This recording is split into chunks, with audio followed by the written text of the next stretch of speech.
After an exhausting week of travel, I returned home on a Friday evening, yearning for a tranquil weekend with my wife. With our 3 children now independent and 22 years of marriage behind us, I pictured a serene, intimate retreat, perhaps even unforgettable. Stepping through the garage into the kitchen, I noticed a stack of unopened mail on the counter. As I stood there, the sound of footsteps descended from the staircase. My breathtaking 45-year-old wife appeared, wrapped in a short robe. The one she knew always drew my gaze.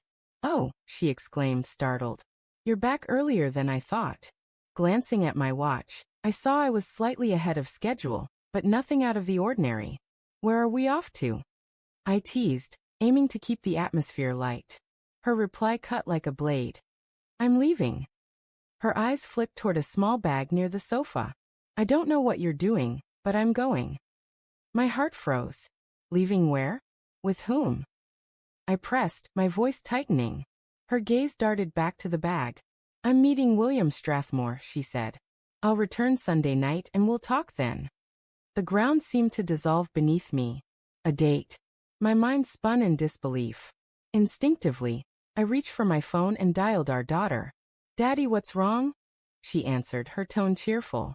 "Come home now," I urged, barely containing my panic. "Your mom's in trouble. We need you." Her voice shifted to concern. "Dad, what's going on?" I ended the call and contacted my son, urging him to alert his brother. Then I called her parents, stirring confusion and heated exchanges, but I couldn't stop to explain. I grabbed her purse and tossed it onto the coffee table, its contents spilling. Credit cards, keys, a pack of 12 Trojan condoms. A cruel irony given my vasectomy. And a printed Marriott reservation email for Kenilworth, booked from today through Sunday. William Strathmore. The name sparked a vague memory, a pediatric surgeon from my wife's hospital. We'd crossed paths at a Christmas party years ago, and I'd found him untrustworthy. His wife, however, was striking, and I'd sensed strain between them. I snatched the credit cards, keys, and tucked the email into my pocket. Knowing her phone's passcode, our anniversary, I unlocked it and found the hospital's emergency contact list. I called Strathmore's home. A woman's voice answered, unfamiliar with my number. "Hello," she said. "Mrs. Strathmore, it's David Collins, Judith's husband. Is everything okay?" I asked.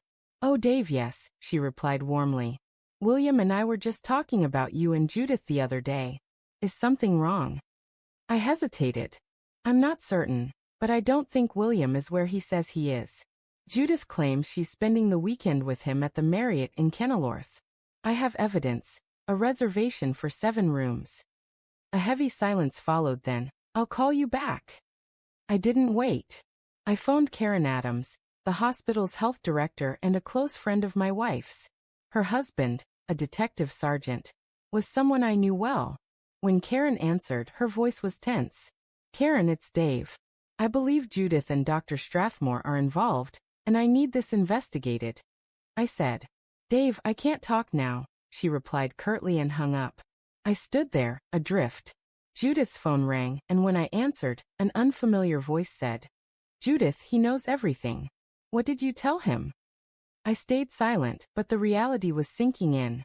Judith descended the stairs, transformed in a tight red silk dress that barely covered her. The sight fueled my anger. I seized the dress and tore it. "You're not going anywhere," I growled. She trembled, protesting. "I don't belong to you. I can do what I want." "Not in that," I snapped, ripping it further. My phone rang again. "Mary Strathmore. Dave, you were right. William's been caught. He tried to claim your car as his. They stopped him 5 minutes ago. I'm heading there to deal with it," she said, her voice strained. I stood frozen, grappling with the chaos. Judith wasn't leaving, not if I had any control. The situation spiraled quickly. I was arrested, my car impounded. As we spoke on speakerphone, Judith gasped, realizing who had called. "What did you do, David?" she screamed. My children burst through the door. "Dad, what's going on?" my son Dave Jr. demanded. My daughter, Haley, saw her mother's torn dress and rushed to her side. "Mom, what happened to your dress?" "Dad, why?" The questions turned sharp. "Mom, why are there condoms in your purse?" Planning a water balloon fight. Dave Jr. asked, his tone biting.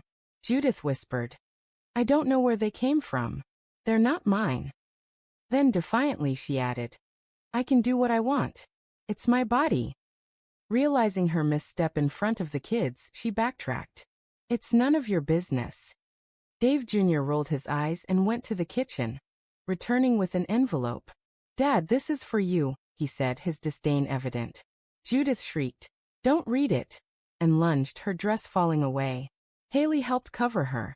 I told Judith to sit and open the letter. It read, My beloved husband, my sister is assisting her mother and needs help. I'll be with them this weekend, returning Monday. Love, Judith. The kids exchanged confused glances. Clearly, Judith had written this before I confronted her, and her panic was unraveling her deception. The doorbell rang. Judith's parents stormed in. Judith, are you all right? Her mother asked. Her father, seeing the chaos, roared, What's going on? Judith fainted. Her mother and Haley rushed to her side while her father's anger grew. I briefed them, chilling the room further. Judith, regaining consciousness, pleaded frantically with her mother. Call your sister. You were supposed to help her. I snapped, handing her father the letter. I dialed her sister, Mavis. David? How's Mom? She asked cheerfully. Judith's been a huge help, I said, dripping with sarcasm. Can I speak to her? Mavis asked. Her mother grabbed the phone. Don't worry, Mavis. Your sister has her own mess now, she said, ending the call as Mavis screamed. Judith collapsed again, barely clothed, in front of her family. My contempt for her was absolute.